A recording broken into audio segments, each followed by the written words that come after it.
So happy Mother's Day. But if you think you've come and you're going to hear a fluffy, flowery Mother's Day reading, you're not. Some of the images in these few verses from Psalm 66 are a bit graphic. It helps to know, though, that these songs or poems, which are the book of Psalms, were mostly written in the Iron Age, at an earlier stage in the evolving human story, that we're beyond, though I wonder about that sometimes. In this epoch in the human story, you'll remember that humans developed skills to heat metal, which primarily changed how they made war, becoming more deadly, able to wipe out your enemies more efficiently, which was paramount when you needed to expand your territory for the kings and rulers to rule. And you attributed whatever the outcome, victory or defeat, to your God. Psalm 66. All of you people, come praise our God. Let his praises be heard. God protects us from death and keeps us steady. Our God, you tested us, just as silver is tested. You trapped us in a net and gave us heavy burdens. You sent war chariots to crush our skulls. We traveled through fire and through floods, but you brought us to a land of plenty. The word of God for us today.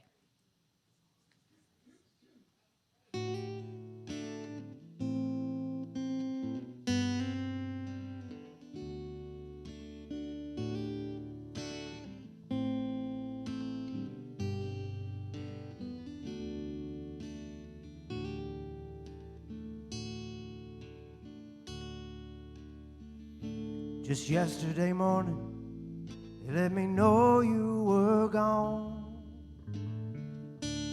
Suzanne, the plans they made put an end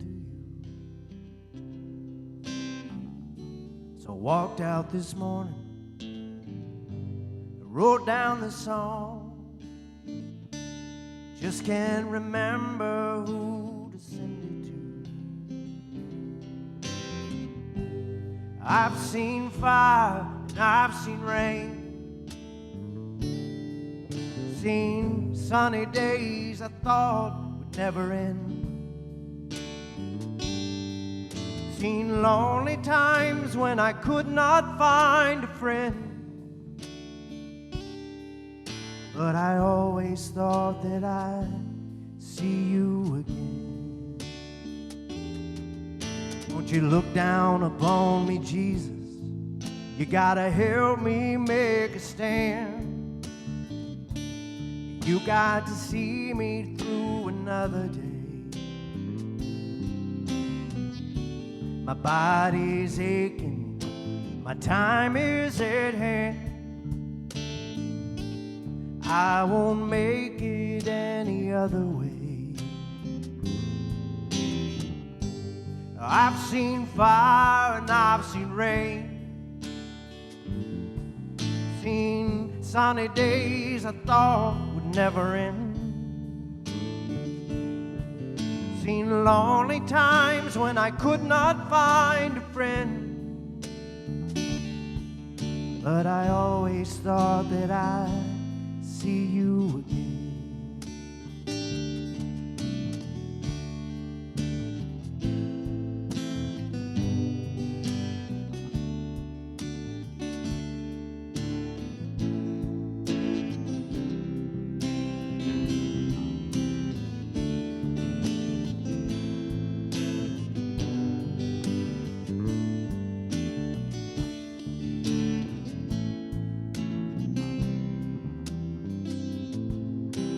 Walk in my mind in an easy time, back turned toward the sun.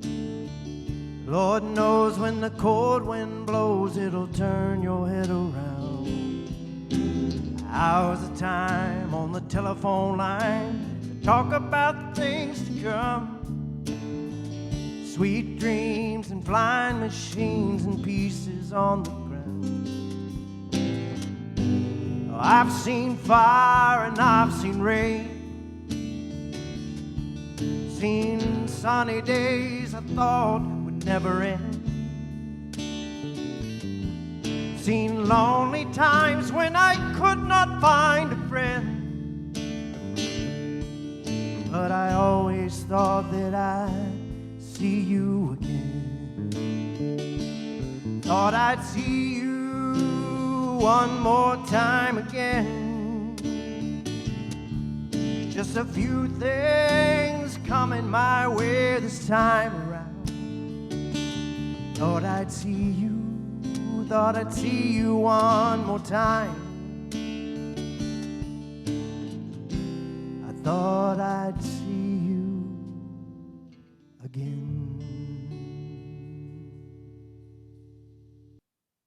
James Vernon Taylor, born in Boston in the spring of 1948, known as just James Taylor, is one of the best-selling and most decorated American songwriters in history.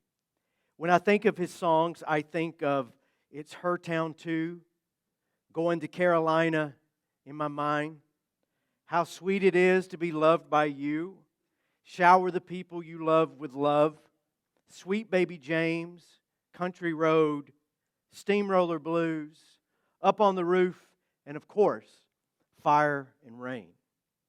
Fire and Rain was Taylor's breakout hit in 1970, now considered one of the greatest compositions of the 20th century, a rock and roll induction and a folk rock standard.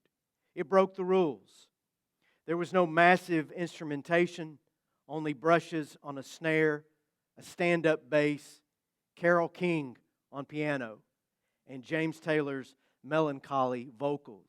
No over-engineering, no stacked backup singers, simple, elegant, timeless, and excruciatingly vulnerable. The song is a 3-act play. Verse 1, just yesterday morning, they let me know you were gone.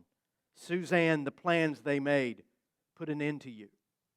James Taylor had struggled with his mental health since he was a teenager. In fact, as a teenager, he was committed to a psychiatric hospital, suffering from depression and suicidal tendencies. He spent almost a year there, completed his high school diploma while being institutionalized there. Taylor stabilized and upon release threw himself into his music. With little success in the U.S., he took a tiny little inheritance he had received and moved to London.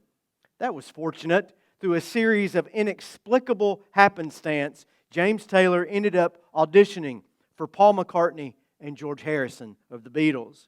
He signed a recording contract right away. As he was recording that first album, word came to him that his longtime friend, a friend from since grade school, who had suffered emotionally and mentally herself, had taken her own life. Her name was Suzanne Schnare. The news was kept from Taylor for months so that he could complete his recording and not get knocked off of balance, giving his own vulnerabilities. But he did lose his balance. Thus, the second verse, won't you look down upon me, Jesus? You've got to help me make a stand. You've just got to see me through another day. In London, James Taylor became a heroin addict. For days at a time, opiates were all that he was taking. No food, little water, until he was emaciated and near death. Verse 2 of Fire and Rain was begun as he tried to get sober in another institution, this one a drug and rehab facility in Massachusetts. And then the final act, verse 3, where there's hours of time on the telephone line to talk about things to come, sweet dreams and flying machines in pieces on the ground. The Flying Machine was the name of James Taylor's backing band. Between his mental health, his move to London, his solo success, his drug abuse and rehab stays, the Flying Machine could not hold together. The band broke up. So not yet knowing where his career would take him, Taylor set off on his own, picking up the pieces of what he thought would be, picking up the pieces of all that was shattered, even as his success was just beginning. And that is fire, and that is the rain. And James Taylor's song is as good as any psalm, any holy script of poetry you will ever read. Psalm 66 could just as well been part of his inspiration. All you people come praise our God. Let His praises be heard. God protects us from death and keeps us steady. Our God, you tested us just as silver is tested. You trapped us in a net and gave us heavy burdens. You sent war chariots to crush our skulls. We traveled through fire and through floods, but you brought us to a land of plenty. There really is a mixed bag here, isn't there? Praising God for God's protection on one hand, and then acknowledging God's hand in the psalmist's troubles. God appears to send the writer through fire and rain. And the case can be made that God is the fire and the rain. Is God the cause for the cure or the cause for the curse? Last Sunday, focusing on Psalm 31, I spoke of the author David, giant killer, shepherd, king, composer. He is the primary author of the Psalms, having penned about half of them. So it's easy to put the chapters that belong to David in place and in their context. They belong within the scope of his 70-year life within the 9th century BC. And I also noted that the time period of the Psalms is much broader than that. Various other authors write as early as the Exodus and as late as the Babylonian captivity. If you look at a timeline, I just happen to have one for you. If you look at a timeline covering the Psalms, you will see this. They begin with Moses, the author of at least one psalm, and that's circa 1400 years before Christ. David lives about 400 years later. And then the latest psalms likely are produced about 500 BC because of their unique subject matter, and they're finally collected a century after that. That's 1,000 years, a full millennia. This one book spans more time than any other single biblical writing. So think on this with me if you would. If we were to go back 1,000 years from where we live, the year is 1026. It's the High Middle Ages. Modern English doesn't exist. The Crusades are about to be in full bloody swing. There's no knowledge of the Western Hemisphere whatsoever. Marco Polo hasn't been born and hasn't reached the Far East. Vikings are trampling all over Northern Europe. Central Europe is a collection of warring factions. Brian Boru is the High King of Ireland. There's not anything yet even resembling a Protestant.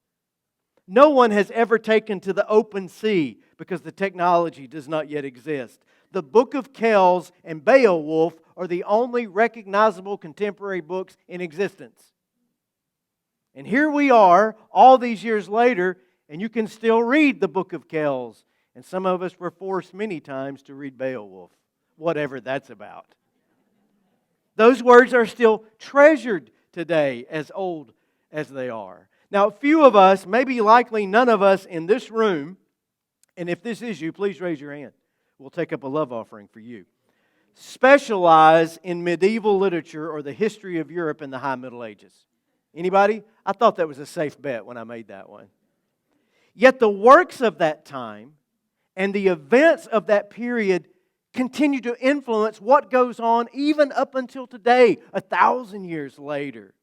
And that is the Hebrew Psalter, stretching over centuries, at least as old as Moses, heavily reliant upon David, and finalized some 400 years before Jesus.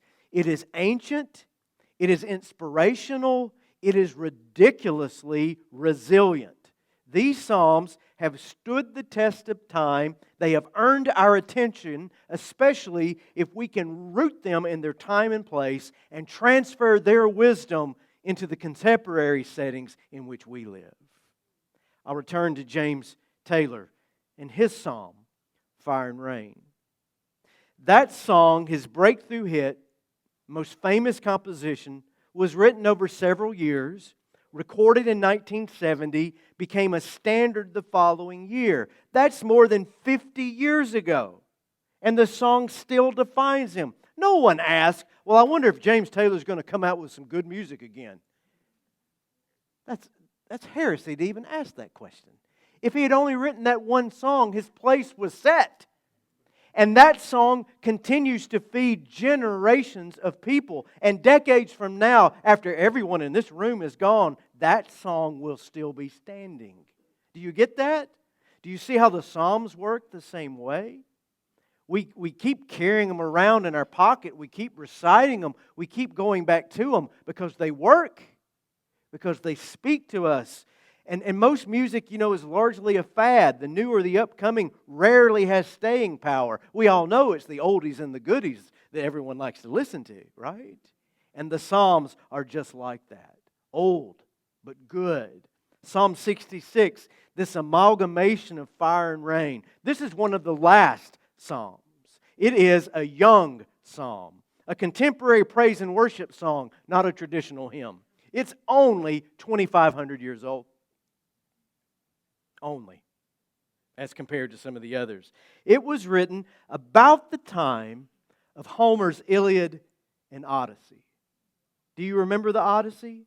One of those great epics in the history of the world about a man just trying to get home. A man undone and waylaid by the gods, his own foolishness and the terrors of the world in which he lived. 2,500 years old, and this summer, Christopher Nolan will release this movie based on that ancient text. And I implore you to go watch it. It will be starring Matt Damon, Anne Hathaway, Tom Holland, Charlize Theron, Emma Thompson, Robert Pattinson, Travis Scott. It will be an epic about an epic. We're going to take a field trip as a church and go see this. Who says the contemporary world cannot still be captured by ancient words? We're seeing it play out even on a Hollywood screen. And the ancient words of Psalm 66 come from this anonymous writer who has experienced his own odyssey, his own journey of success, collapse, and restoration. More accurately, his or her community has experienced these things, and the writer is speaking for them all. Some 600 years before Jesus, the Babylonian Empire, modern-day Iraq, invades, destroys the country, nation, and landscape of Israel. It was an Iron Age Holocaust. Untold numbers were murdered. The temple was razed. Jerusalem was burned to the ground. And those who survived were deported back to Babylon by the thousands. It would be a 70-year, multi-generational apocalypse, something to which we can only compare the Holocaust by comparison. And for those who experienced it, for their descendants and their grandchildren and their great-grandchildren, the primary question became, why? Why did this happen? What went wrong? How could God allow this disaster to befall us? And the prevailing conclusion, one that shaped Judaism all the way until the time of Jesus, was that this catastrophe had to be the judgment of God. Our God, you tested us just as silver is tested. You trapped us in a net. You gave us heavy burdens. You sent war chariots to crush our skulls. We traveled through fire and through the flood. God must have handed us over to judgment. God has turned against us, or at least gave up on us. God caused this to happen. And yes, it is easy to see why and how they came to this conclusion. But there is another way of seeing it as well. It's not that God caused all of this to happen. No, what has happened is simply the result of the poor decisions that we have made. God hasn't punished us as much as we have reaped what we have sown. We punish ourselves. What might be considered God's judgment on the one hand and the miserable consequences of our own actions on the other can hardly be separated one from the other. So one more time to James Taylor. He has written this remarkable song about loss, about suffering, about his recovery and sobriety, a sobriety that finally took hold a full decade after his first trip to rehab. Within this song is this appeal to Jesus. It's one of my favorite lines in the song. He is asking God for help. Won't you look down upon me, Jesus? You got to help me make a stand. You've got to see me through another day. Writing this from the rehab unit. My body's aching and my time is at hand, and I won't make it any other way. There's steps 1, 2, 3 of the 12 steps in action in that line. This is a man who knows he is going to die without divine intervention. He is not blaming God for what has happened to him. He is asking God to help him out of the mess he has made with his own life. Ask almost any person in recovery this question. The ladies from Path of Grace are here today, and I don't know if y'all are reading over my shoulder when y'all show up or what have you. My wife said to me yesterday, she sent me to get bread for communion. And she was very clear, get the thin-cut sourdough bread at the Publix deli. And so I brought a loaf home, and she said, this is perfect. And then she said this, what if the ladies from Path of Grace show up tomorrow? Will this be enough? And I'm like, oh, they've been here twice already this spring. They won't be here today.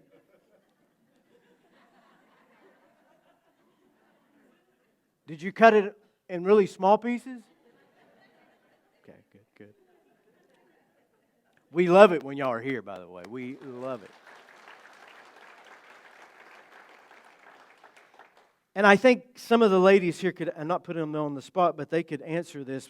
And this, like I said, this is already in my notes. This, maybe they've been conferring with Anna. She always seems to know what I'm about to say as well. Ask almost any person in recovery this question. Who caused your addiction? Or, who made your life miserable? Was it God judging you? Was it God punishing you for this or that? Anyone who is really doing the work to get well always comes to the conclusion that God is not, in any way, shape, form, or fashion, the one responsible for their troubles. Talk to a person in recovery a little further, and they might talk to you about a crappy childhood or abusive parents or their physical makeup over which, their DNA over which they have no power. They might talk about some great loss or life event that put them on the difficult road of hard travel. But ultimately, anyone who gets well takes responsibility for his or her own life, their own choices, and their own misery. They can sing the song of the psalmist, God, you tested me. Just as silver is tested, you trapped us in a net and gave us heavy burdens. You sent war chariots to crush our skulls. We traveled through fire and through floods, and they will readily say, the reason for my testing is myself. I was trapped by my own foolishness. I was carrying the burden of my own making. I was crushed, burned down, and nearly drowned because I put myself in the situation whereby these could be the only possible results. Again, what might be considered God's judgment is usually just the consequences of our own actions and our own decisions. James Taylor didn't say, God put me in rehab. God put that needle in my arm. Jesus caused me to hurt myself. No. But it was God who came to him in this self-inflicted misery and showed him the way out. Let His praises be heard. God has protected us from death and keeps us steady. God isn't the one that gets us into trouble or causes our trouble, but it's God who graciously does the work of rescue, reconciliation, and restoration in our lives. Now, some of you will have heard of Portia Nelson. I know I've shared about her in the past. She performed for years on Broadway and in other musicals, including in The Sound of Music. She's the young nun in The Sound of Music. She recorded music with the heavyweights of swing and jazz in the golden age of Sinatra and Dean Martin. If you were a soap opera fan, she was also Mrs. Gurney in All My Children. I can't speak to that. I have no idea. This elegant, beautiful Mormon girl literally walked out of the Salt Lake City desert and onto a Hollywood stage.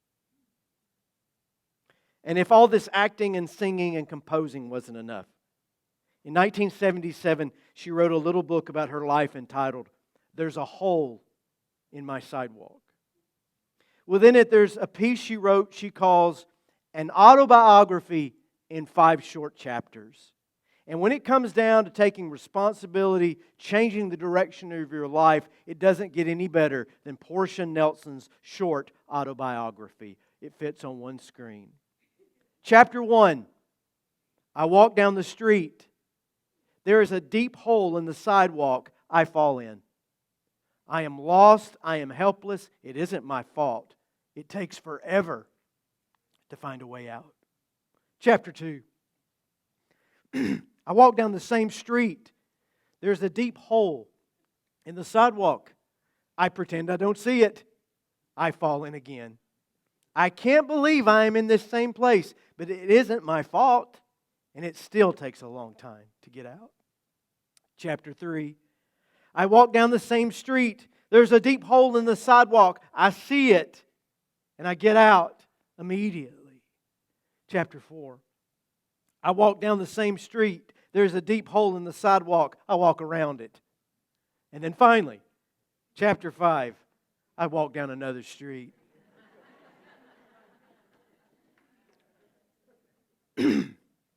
This autobiography isn't Portia Nelson's alone. It's the story for most of us. The quicker we can recognize the things that trap, ensnare, and snag us, the quicker we can take responsibility for falling into them. We can stop blaming God. We can stop blaming somebody else. And ultimately stop blaming ourselves. And just get on with the happier chapters to be written in our own stories.